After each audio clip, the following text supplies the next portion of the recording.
My family, actually, both my parents, when they were in their 20s, made decisions to become Christians, and so because of that, the way I was brought up was very much set in the Christian belief, and I was taught to have a Christian worldview. And as a young kid, I totally accepted that because, who wouldn't want to believe that there is a God out there who loves you and came to this earth to save you. But unfortunately, as I got towards high school, and in high school, that kind of became less appealing, and what became more appealing was, going out and partying with my friends and messing around with boyfriends, and as weird as that seems, that's what I became more attracted to. And because I'd been taught in the worldview of Christianity, I felt guilty about that a lot, and I used to wish that I was like, man, I wish I'd never been taught that. I wish that there wasn't a God, because I couldn't shake the fact that there was a God. So I used to just try and push it out, but then at the same time I would feel so guilty that I'd be like, no, I've got to stop doing this, I've got to do right. But the more that I tried, I couldn't do it in my own strength, and I just kept going back to it, and I delved deeper and deeper into that scene, and it was causing me more and more heartache. But I got to the point where I felt like a hypocrite, because I knew what I'd been taught, but I was living the life the way that I lived. And so I decided, you'd think that I'd go to the loving God, but instead I went totally into sin, and I thought that I'd be able to break free. I'd break free of what my parents had taught me, but it was the opposite. It was like someone came and put chains on me, and I started uni, I finished school and I started uni, and I thought, this is it, this is a fresh start, I get to be this adult and just explore the world. Like I said, it was exactly the opposite. It's like my world just closed in. I looked into other philosophies and religions to try and find something else that, was a nicer belief, something that I could believe in but not feel guilty about my life. Same as I looked into just believing that there was no God. I used to read lots of poetry and philosophy about there being no God, but that just left me so much more depressed. And what really struck me is that it was so unbelievable. No matter how much my professors at university taught me, this is your truth, this is what you should believe, I could not accept that.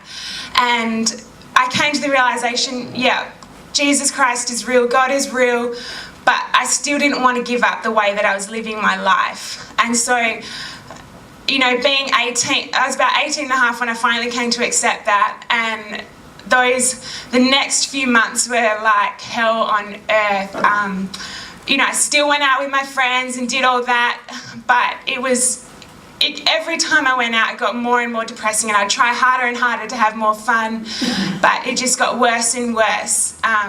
But I was really stubborn. I was like, I'm not giving in.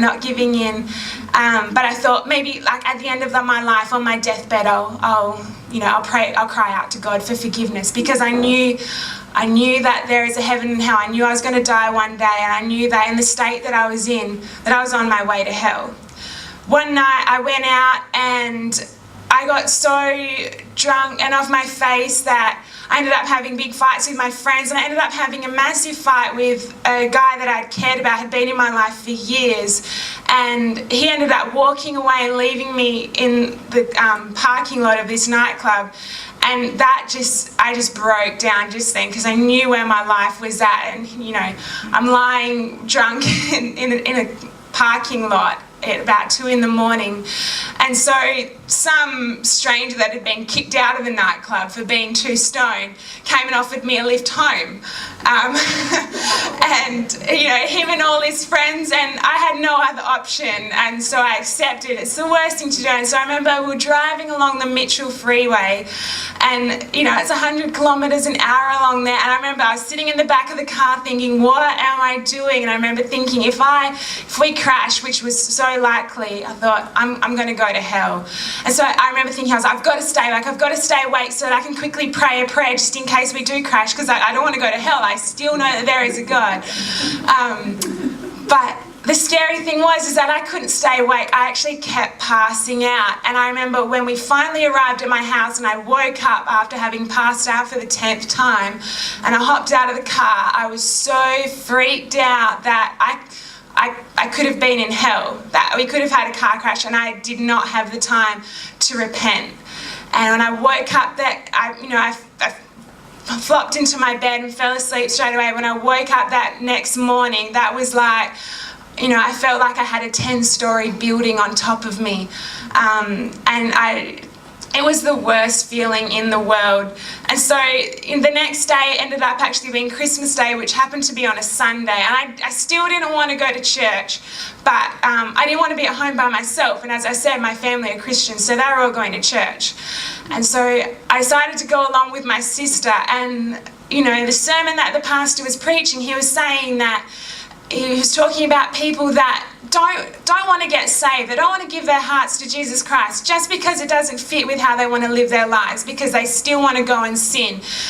And I remember that just hit me, because I thought, that's exactly me. And you know, what was I giving up? I was giving up Jesus Christ, and I was giving up salvation for a life that wasn't fun, that left me hollow and left me joyless. And so I put out my hand and I went down and I prayed and I asked Jesus to forgive me, and he did. Yeah. He set me free, and I'm here to tell you he can do the same thing for you no matter what you've done and where you're at. Thank you.